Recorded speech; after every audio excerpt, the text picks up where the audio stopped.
qozoncha faqat vosk uchun deb o'ylaydiganlar ko'p ekan. Men ko'proq eritilmaydigan shugarini sotganim uchun bu haqda ko'p video qilmaganman. Endi shunaqa ma'lumotlarni bitta-bitta как darslikdek qilib joylab boraman. Qozonchamizga shugarinni mikrovolnovkada eritib olib, keyin quyib qo'yganman.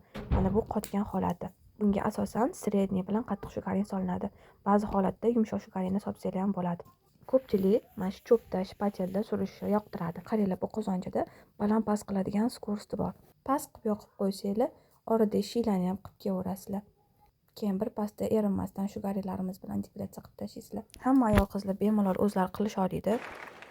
Shugarinimizda aktivlar bormi, nima karomat qilib berishi bormi, bularni alohida bitta katta tema, bitta video qilish kerak. Minnatdor bo'lishyapti. Va nihoyat shugarinimiz chetlaridan eridi. Olasizlar shuni olib ishlatinglar.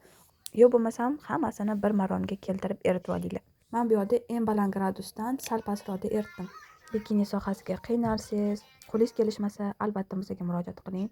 Chuqurlashtirilgan, o'rgatilgan videolarimiz bor.